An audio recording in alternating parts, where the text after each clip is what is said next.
On this edition of The Big Interview, the talented, the unique,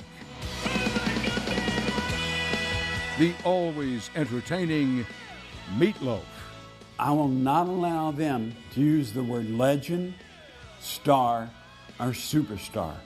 I consider myself just another human being with a different job than the plumber. It was a hot summer night and the beach was burning. There was fog crawling over the sand. His rise to fame was not easy. Meat Loaf struggled for years to be taken seriously. Falling through your trembling hand. This is getting deep. Oh, I am deep. I get very deep. People have no conception of it because it's Meat Loaf. I couldn't possibly be deep. And then you took the words right out of my mouth. So many of his songs you know. Some have even become cult classics. But I remember every little thing as if it happened only yesterday. Now, what about Paradise by the Dashboard Lights? Oh, I got a great story if you're ready for that one. And now our bodies are so close and tight. I've had women tell me they've conceived by Paradise by the Dashboard Light. It's so long they've given birth to Paradise by the Dashboard Light. And DJs love Paradise by the Dashboard Light because it was so long they could get up and go to the bathroom and get back. Singer, songwriter, actor, and fellow Texan. And that's my Yankee guitar. The one and only Meat Loaf is up next here on The Big Interview. Ain't no doubt about it, we were doubly blessed.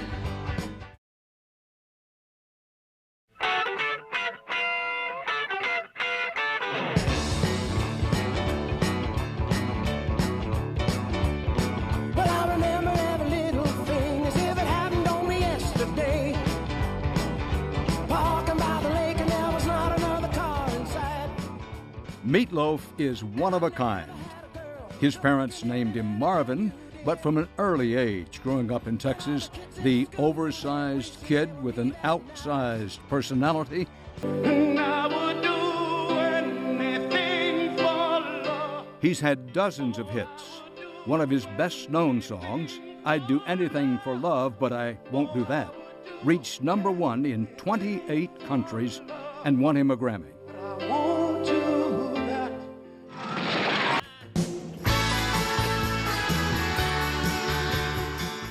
During that time, he would also meet a man who would become his longtime friend and collaborator, Jim Steinman. It was a hot summer night and the beach was burning. There was fog crawling over the sand. Their first album, Bat Out of Hell, became one of the top 5 best-selling records of all time, with 43 million copies sold, and is still selling.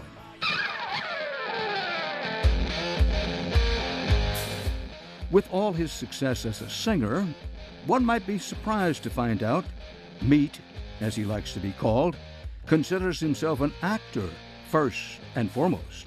Hey, Tiny, who's playing tonight? Jolly Green Giants, Shitty Beatles. The Shitty Beatles. Are they any good? They suck. He's been in more than 50 movies and television shows. My name is Bob. Here, starring alongside Brad Pitt and Edward Norton in Fight Club. Go ahead, Guinness. You can cry.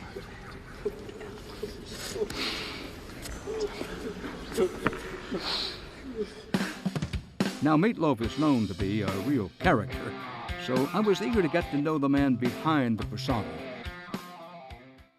Well, thank you very much for doing this. Oh, no, thank you. It's my honor and my pleasure. Well, listen, right off the top, should I call you Meat or Meat Loaf? Okay, Meat. And I have been called that. Well, let me go back just a little bit.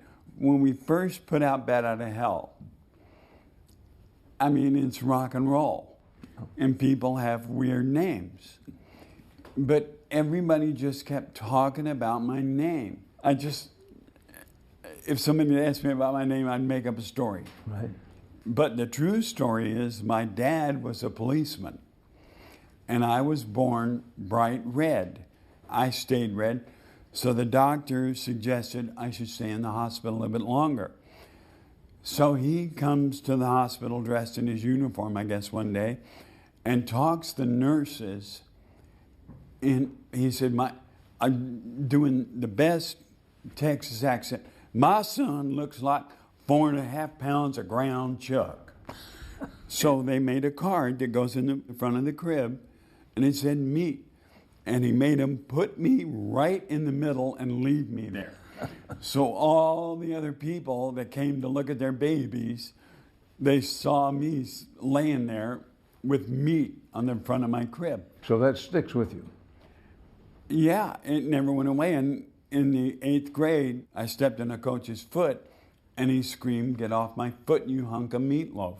So the next day, I went to my locker, and they had written meatloaf. And they had written it as 2 words, not one.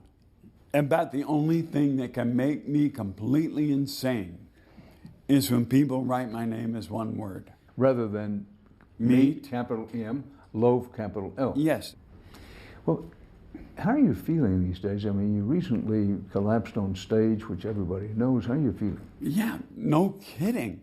I mean, it was like, it was all over the world. It was in Japan, it was in Hong Kong, it was in Germany, Norway. I'm in Edmonton. It's like, don't you have anything to talk about other than me? Leave me alone. No, I'd been sick. I had the flu on the tour before. And I never really had time to recover. And I was doing fine, but then 2 shows before Edmonton, and my wife is from Edmonton, and she was coming up, and she said to me on the phone, "If you cancel Edmonton, I'm gonna kill you." So I had to go on. I was feeling okay, but we were in about 9 minutes before the end of the show, and I hit the highest note in Anything for Love. And after I hit it, I got really dizzy. And then all of a sudden I went, "Oh my God, I'm gonna faint."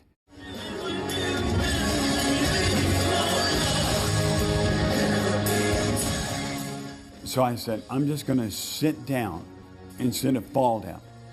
So I started to sit down, and on my way down, I just passed out. And the thing that drove me crazy as anything was on the real track of Anything for Love, when you get to the 2nd verse, we have double vocals. So now with the advent of Pro Tools, I can make it sound like the record. So on 2 lines, I've doubled the vocals. So the band had stopped, everybody had stopped singing. They just didn't turn off those. So everybody goes, "Oh, he's lip syncing." No, I'm not lip syncing. They're double vocals on a track. Everybody does that. You got 28 years old that are lip syncing their whole show. I sing live all night long. But what interests me, there's so much in this that interests me, that when I see you perform, I think to myself, it's really a rock opera. And it occurs to me that that's, in some ways, the way you think of it. No, I don't. I think of it as a play with all different characters. And when I'm doing a concert, I don't listen to myself sing. And I don't know any other singer that does that. I might when we first start a song, because I want to know when to come in, make sure I came in right. And each song is a different character. And if you really come and you watch what I'm doing, it comes from the school of Brando. Every character has different mannerisms and different movements. So you're applying method acting to each of the characters. Well, I don't know. I wouldn't call it method. I call it meatloaf acting. Because method is about bringing things from your past. Right. And I don't do that. And so for each song, you'll see me at the end of a song start walking around in circles. You gotta give me a girl and your trust. I'm gonna love her for both of us. And I'm flipping characters. I also have triggers for them. And people have gone, what is that silly thing he does before Bat Out of Hell? Which is my trigger. I do that, I hit my chest. It's a trigger to bring the character out. A lot of actors have triggers. And that's my trigger for Bat. Oh, when the middle is hot and the engine is hungry, I'm all about to see the light. Nothing ever grows in this rotten road, and everything is stunted and lost. And nothing really rocks, and nothing really rolls, and nothing's ever worth the cost. And I know that I'm damned if I never get out, and maybe I'm damned if I do. But with every other beat I got left in my heart, you know I'd rather be damned with you. But if I gotta be damned. You know what interests me about this? Your heart is obviously in acting. That's what you aspire to be. That's what you've become in many ways. You've been in what? More than 60 movies I can think of. 61, actually. All right, 61, there you are. But I'm interested in why this is that you've been enormously successful as a rock and roll star, but where your heart is in acting. It's because that's what I know. And that's what I've studied. I did some stuff with Strasberg. He kept wanting me to come to class, and I kept going, I would love to come to your class, but I work constantly. There was a 3-year period in New York where I would be rehearsing all day and then leave and go do a play or a musical at night. Anything that I went and auditioned for in New York, I got. And it started with Hair in 69, and I stopped in 75 to concentrate on music. And so when I first went to Hollywood and they went and read, I just anticipated, well, they're going to hire me. And then the agent goes, they didn't hire you. I went, no, call them back. That's wrong. Must be a mistake. Of course they hired me. And he goes, no, I'm telling you. I said, no, call him back. I mean, I was really in a state of shock because I never got turned down. I was spoiled. But how I got into music was through theater. More with Meatloaf when we come back.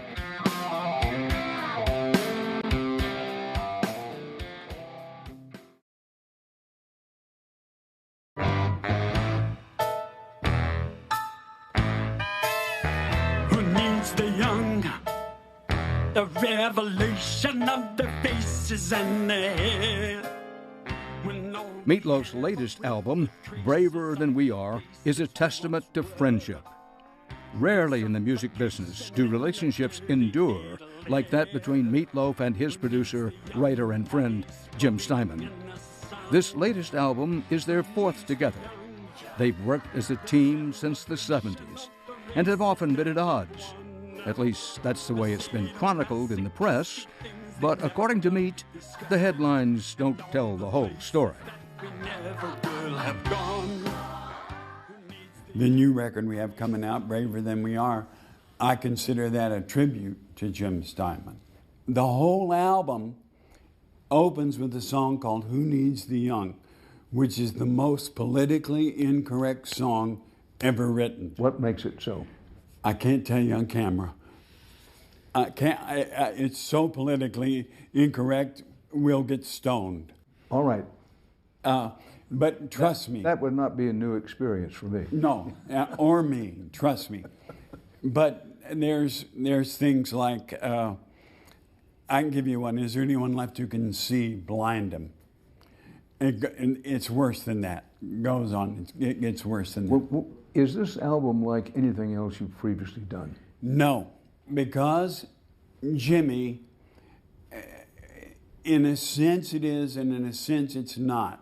I've used characters for everything, but this one is more character driven than any other album because Jimmy wrote that song when he was 19. I did every song as a 19-year-old. Right. Not the same one, a different one. There would be 4 or 5 days that I would spend just working on that character before I would ever set foot in the studio The to sing character the being a song. 19-year-old. Yes. Not easy for a man your age to get No. a character for a And 19-year-old. the last song is called Train of Love, and I'm sure that Jimmy wrote it about a guy trying to find a girl, but I sang it as a 19-year-old trying to find out who he was. Well, let's talk about Jim Steinman. That he's been your major collaborator for these many years. Oh, he's a genius. But you went through a period where you sued each other. Okay, How did that? that's what the press says. You know about press.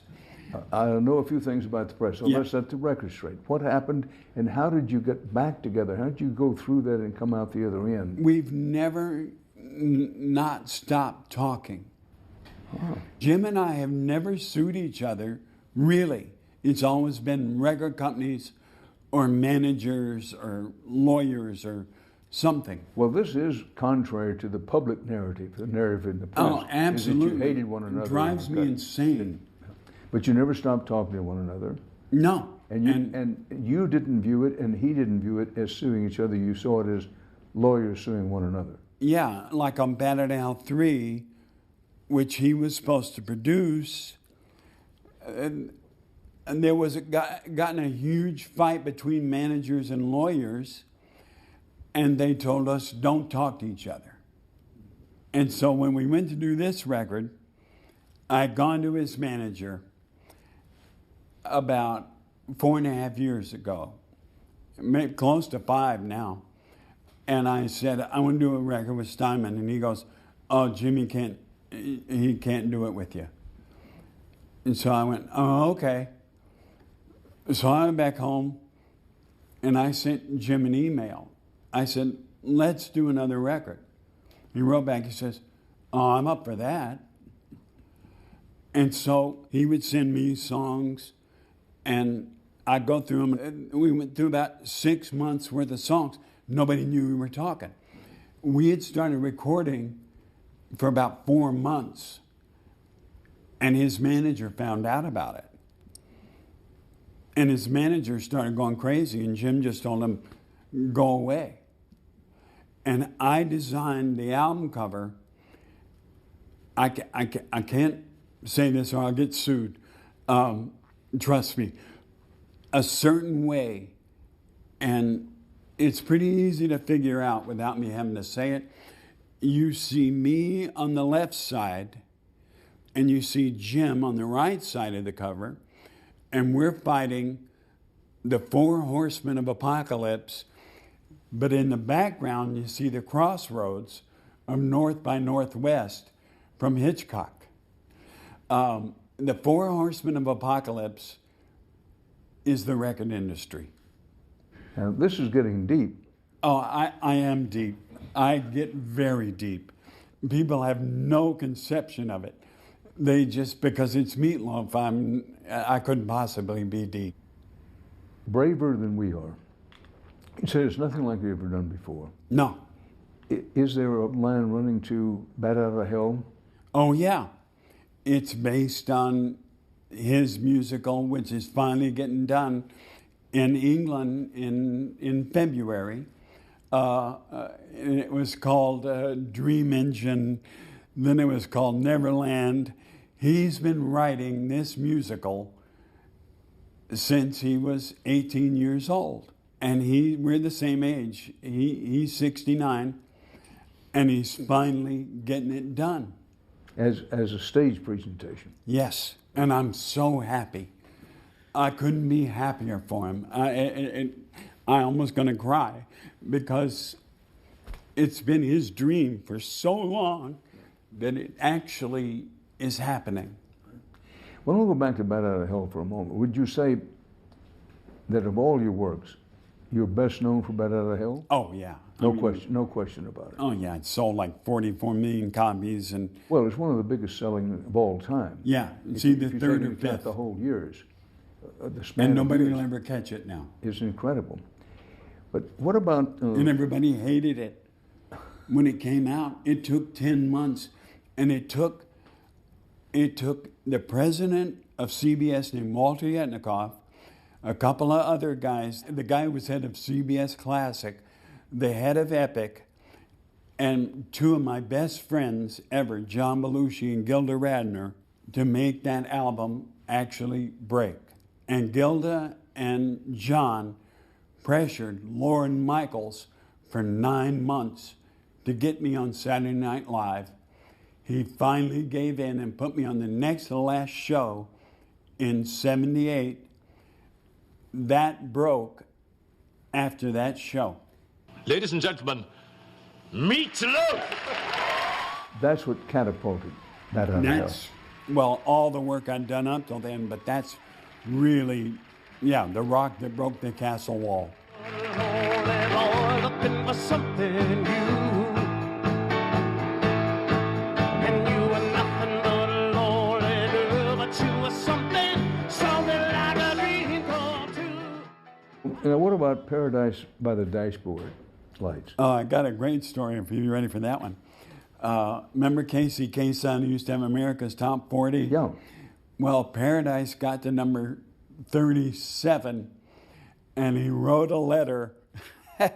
I have it somewhere at home. Somebody gave it to me. We've got to get this trash out of the top 40.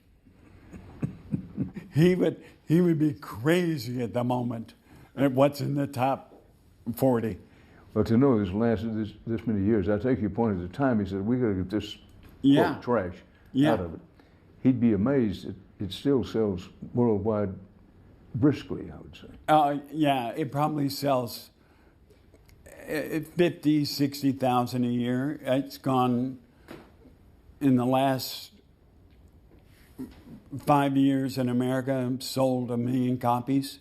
Well, I'm going down the list of, I would say, your best known songs. What do you think is the best known song? Probably the one I hate. I'd do anything for love, but I won't do that. Although Paradise runs really close to Paradise, maybe 2 out of 3, but Paradise, I think more people know Paradise because it's done at almost every wedding in existence. Anybody that gets married in America, they play Paradise by the Dashboard Light. And I've had women tell me they've conceived by Paradise by the Dashboard Light. It's so long they've given birth to Paradise by the Dashboard Light. And DJs back in the 70s and 80s loved Bat Out of Hell and Paradise by the Dashboard Light because it was so long they could get up and go to the bathroom and get back. Let me sleep on it. Will you love me forever? Let me sleep on it. Or will you love me forever? Any longer, no, that was crazy when the feeling came up on me like a tidal wave. Started swimming in the garden on my mother's grave. I would love you till the end of time. I swore I would love you till the end of time. I'd do anything for love. You said you hated that song. I can't imagine it. Among other things, it helped make you wealthy and famous. I don't like feeling pressure. And I walk on stage feeling no pressure until we get to anything for love. And that was such a huge hit in the world. It was #1 in 27 or 29 countries that I feel like the audience expects it to be absolutely perfect. And nothing can ever be perfect. But an audience subconsciously knows that. But when that song starts, they don't know that anymore. And if I'm flat one word, I know about it the next day on Facebook. I mean, they will flat And that's tell what me. creates the pressure on you, and that's the reason you don't like it. Oh, yeah. It's a pressure tank. Too much pressure. Well, to the question of I'll do anything but for love, but that. Okay. The but that, Okay, I'm going to let's, say you a little let's go story. through it. Okay, I'm going to tell you a little story before that. Jim and I were in the studio, and Jim goes to me, people aren't going to know what that is. I'm going, what? Jimmy, what are you, crazy? I said, do you think people are not stupid? I said, they're not stupid. They're going to know. I'll bet you $100. Well, I've had to give him the $100 because I would bet you any amount of money that I have been asked that 1,000,000 times. Seriously, 1,000,000 times. I can believe it. And it's a very simple answer.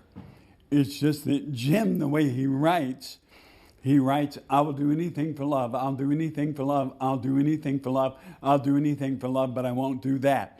By the time you get there, after those 4 lines, you've forgotten the line that started the chorus. I'll never stop dreaming of you every night of my life. I'll do anything for love, but I won't do that. If he hadn't added all that other stuff, nobody would ever ask. It's 9 times, 9 different lines in the song that tells you what that is. It's the line that starts every chorus. But I'll never forget the way you feel right now. No way. And I would do anything, my love. When we return, Meatloaf gets personal. That's up next here on The Big Interview. I would do anything, my love, but I won't do that. No, I won't do that.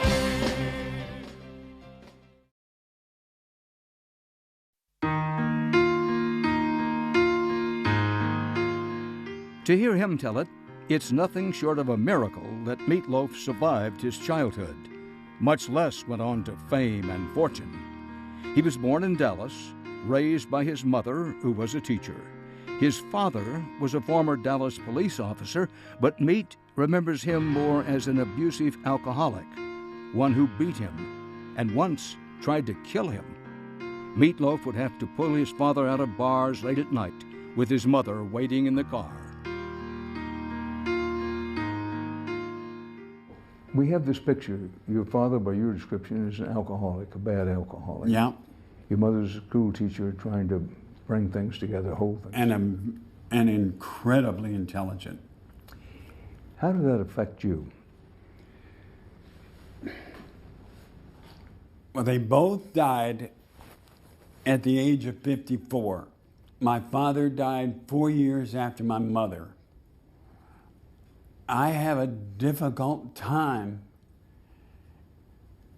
remember growing up and seeing their faces. I have pictures of them, so I know what they look like. But it's like if I walk around the house that I lived in when I was a kid, they're not there. So I think it has to do with guilt. I think because I was very rebellious, and like I said, very mean football player, am still rebellious. The last thing I remember about my mother, I was going back to North Texas State, was we got in an argument. And it's the last time I really talked to her. So, incredible guilt. But I tried to jump off a bridge in '68, and it was my mother who stopped me. And she got me off the bridge, and I turned around, and it was a long walkway to get to the end of this bridge, and that person was gone. But this was after your mother died. Yes. So you're on the bridge, about to commit suicide. And my mother got me off. Well, let's talk about that for a moment. This was your mother's spirit, Yeah. but it's someone that you actually believe that you saw. Oh, I don't believe I did. And so she talked you out of it. Yeah. What did your mother say to you? What did she do that talked you out of committing suicide? I remember the line, you have a lot to live for, but there was a line that she said, you know that she would not hold it against you. And the translation of that? Was the argument that she would not hold that against me as being the last thing. That you really felt guilty because, as it worked out, among the last time moments you were with her, it had been an argument. Oh, yeah. But now you're on the bridge thinking you'll end it all. And she says, well, you know she wouldn't hold it against you. Yeah. That's powerful, man. Oh, you have no idea. After I was off the bridge, I couldn't figure out. It was like beyond me why I was on the other side of that railing. After your father passed, did you have anywhere near the same kind of guilt about your father as you had about your mother? No, the only thing I had to do was I had to learn to forgive my father. Because my father tried to kill me with a butcher knife. It was about 4 days after the funeral of my mother, and he hadn't been home for 4 days. And he walked in the house drunk, and he had stopped drinking. My mother had got him to stop. He walked in the house drunk. I was sitting with my best friend, his name is Billy Slocum, and I said, Billy, you better go. And Billy goes, yep. And so he left. I said, just leave me alone. I went into my bedroom, shut the door, turned on the TV that my grandmother had left me, and all of a sudden the door kicked open, and all I saw was this knife. In the hand of your father? In the hand of my father, and I rolled that way off the bed onto the other side, and he came down in the middle of that bed with that knife. And my father had thrown me through plate glass windows, front doors, and I fought for my life. And I think I was told I broke his nose, 3 ribs, and left him laying there. I mean, I was fighting for my life. And so what I had to do with my father was learn to forgive him. And to this day, I can tell you I love my father. He had a problem. Alcoholism is a disease. And I don't blame him.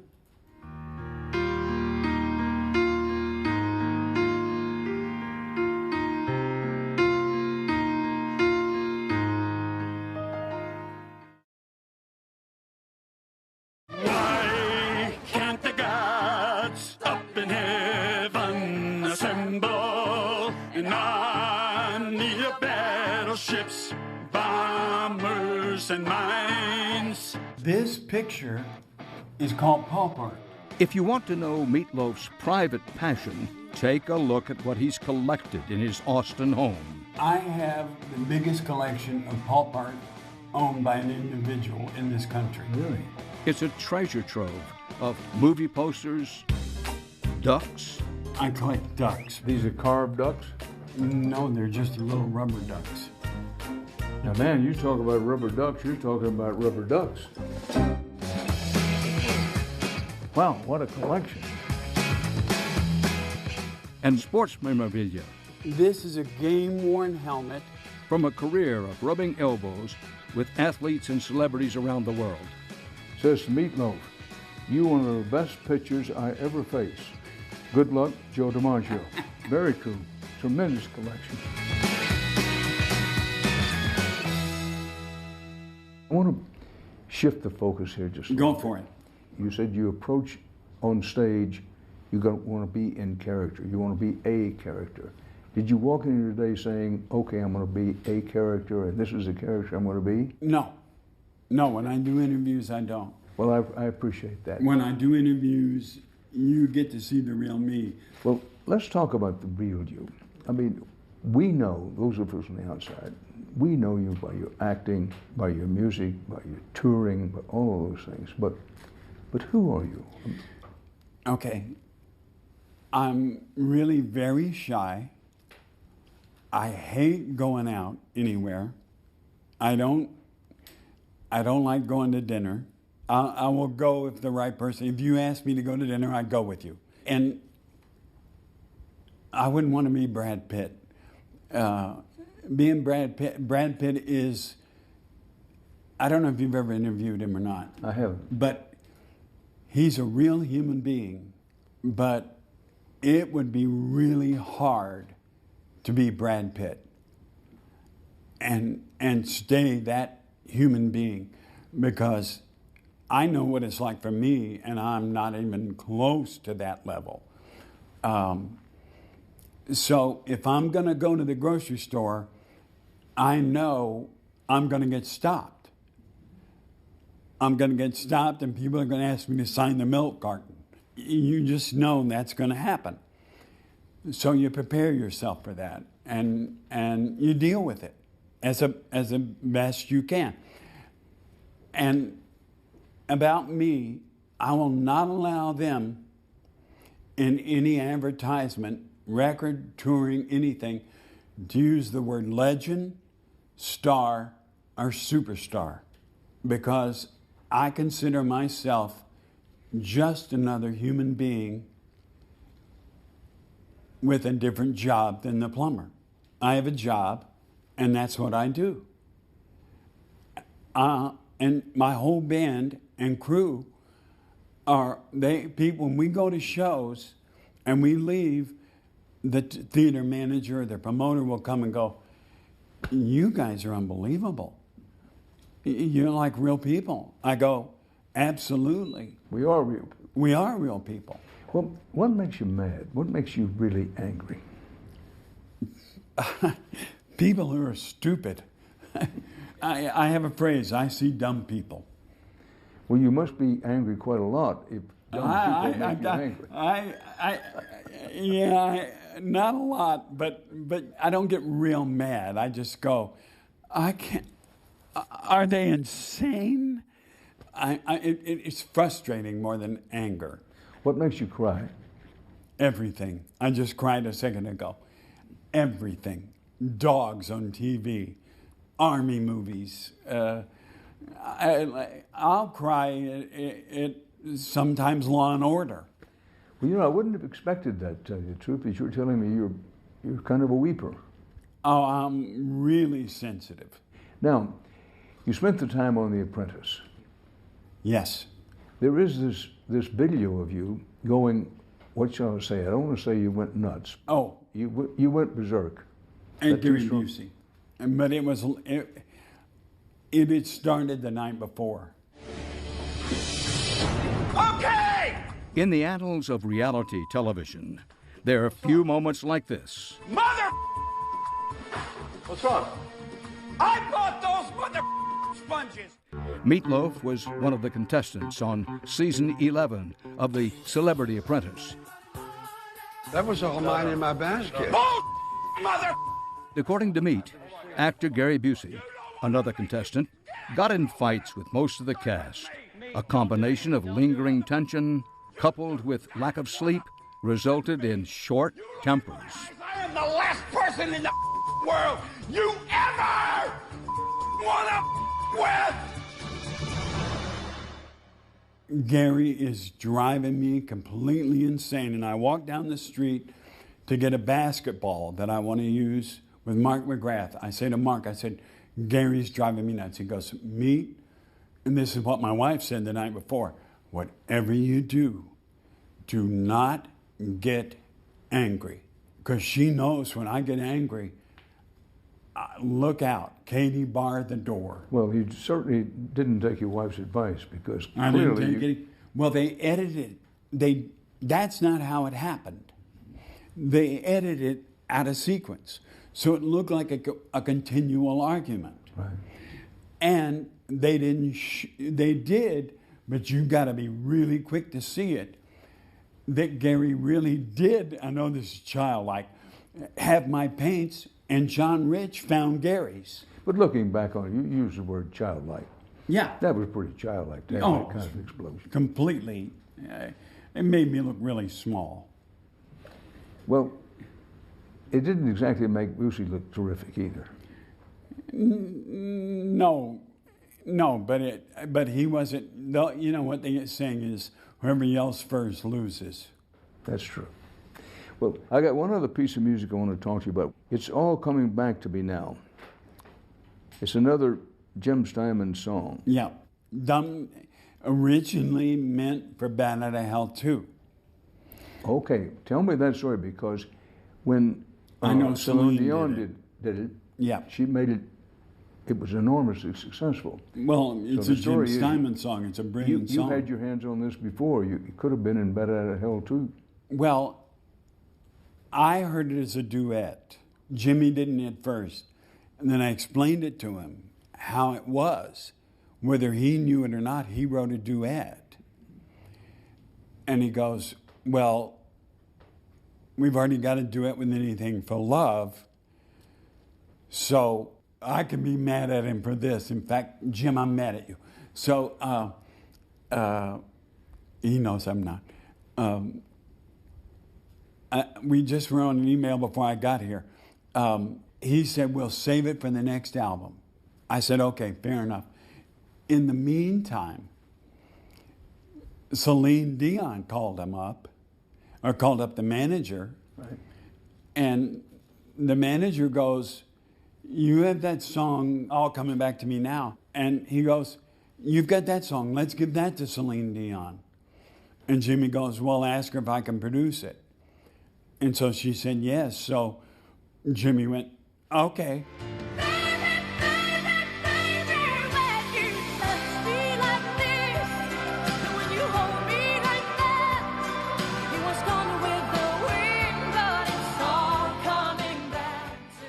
And so when Jimmy did it, did I get mad? Yeah.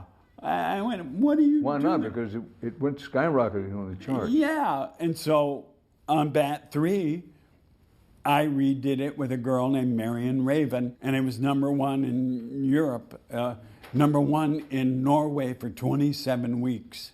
But when you touch me like this, Touch me like and I hold you like that, hold you like that. it's so hard to believe, but it's all coming back to me. It's all coming back. It's all coming back to me.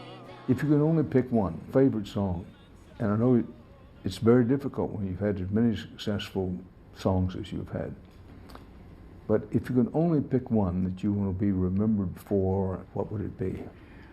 It would actually, well, there's two. I can't pick one. I never have been able to pick just one of anything. There's two songs, one written by Jim Steinman called For Crying Out Loud. The other one is written by Tom Waits, and I recorded it, and it's called Martha. When I did it, I wasn't this old, but I sang it as somebody my age. And it's about a long-lost love that he should have married and he didn't. And he's calling her up and basically telling her it was a mistake. For Crying Out Loud is, without a doubt, the greatest love song ever written. And we're talking about Gershwin, we're talking about, I'm telling you, it is the greatest love song ever put to music.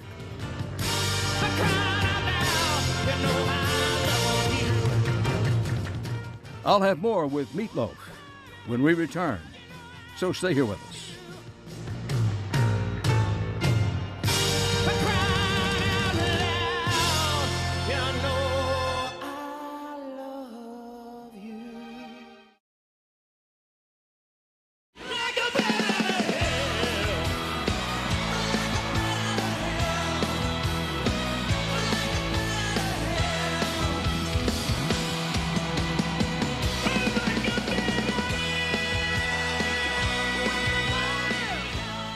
Meatloaf's on-stage performances have always been in your face and physically grueling. You would never describe him as shy. He's always been a rough and tumble kind of guy, playing football in high school with a mean streak. He's also admitted to being accident-prone and clumsy, claiming by his own count to have sustained nearly 24 concussions.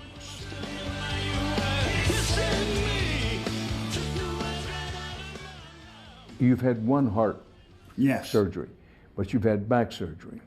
You've had, what, 19 concussions? Yep, 19. I had my 19th on the road in the last year.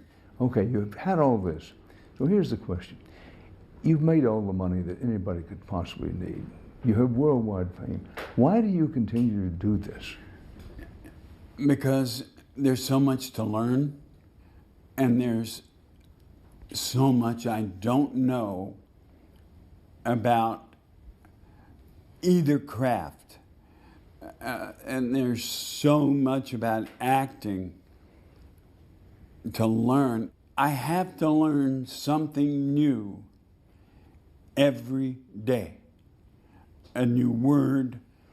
I'm really into science, into anthropology. I do every day, either on the internet, go find something, somebody like, I'll read about Stella Adler. I'll read about somebody that's been in their classes. I've read 3 books on Brando. I've read about people that I think are real actors. Let me ask you this then. This occurs to me in asking you why you still do it. And I never read anything about musicians. Well, is your North Star, your navigational star that you're constantly moving toward, is that you want to be not just an actor, you want to be a great actor? Yes. I mean, I want to be great. I want to be great. I'm okay, I'm pretty good, but I haven't reached the level that I want to reach. I always like to ask the question of why you still do it. When I asked Merle Haggard, the late Merle Haggard, why he was still touring, he said he did it because he didn't want to get lonely. Now I wonder, is there anything in your drive to continue to record, to continue to tour, is it fear of loneliness? Oh no, not at all. I spend more time on tour in my room by myself because on days off, I don't talk. You don't talk because you're saving your voice. You don't want to. Yes, right. For the show. Right. Because people paid money, and if somebody's going to pay money, I'm going to give them everything that I have to give at that show because I owe them. They don't owe me. In fact, I never hear them clap. I can do the same show in front of 4 trees as I can do in front of 400,000 people. So, unlike many performers whom I've spoken to and I know of, you don't feed off the applause? No. The energy of the I don't audience? even know that they're doing it. Interesting. Really interesting. Meet, you've been so generous with your time and generous with yourself. What question have I not asked you that I should have asked you? I'm glad you asked me that because I've been saving this one. Okay. I'm in Oklahoma on a reservation. I'm backstage, and they go, the head of the tribal council would love to come and meet you. And I said, oh, please. I never let anybody in my dressing room, hardly. I go, please let him in. And so he sits down, we introduce. So I start talking to him about how do they run it? Are you the head? It's like, are there other people? You know, you take a vote, and if it's tied, you cast the deciding vote. And I kept question after question after question. And he stopped me, and he said, do you mind if I give you your very own tribal name for our tribe? And I went, oh my God, I would be absolutely honored. He goes, okay, from now on, you're known as Never Shuts Up. And so now your chief never shuts up. That's right. Never Shuts Up. In that tribe, I'm known as Never Shuts Up. You know, with that reputation, you could anchor in at least a major big market. Oh, yeah. I'd have to study that, though. You can't just walk on and be an anchor man. Maybe I could go on, like in Waco, and be the local anchor man for them. No, Chief Never Shuts Up could make it at least in Cleveland or Chicago. Okay. In the meantime, thanks. You're welcome. Thank you very, very much. You're You've been welcome. terrific. And that's it for this edition of The Big Interview. We're always eager to hear what you have to say, so please follow us on Facebook and Twitter, or send your comments to viewer@access.tv. It was a hot summer night and the beach was bare.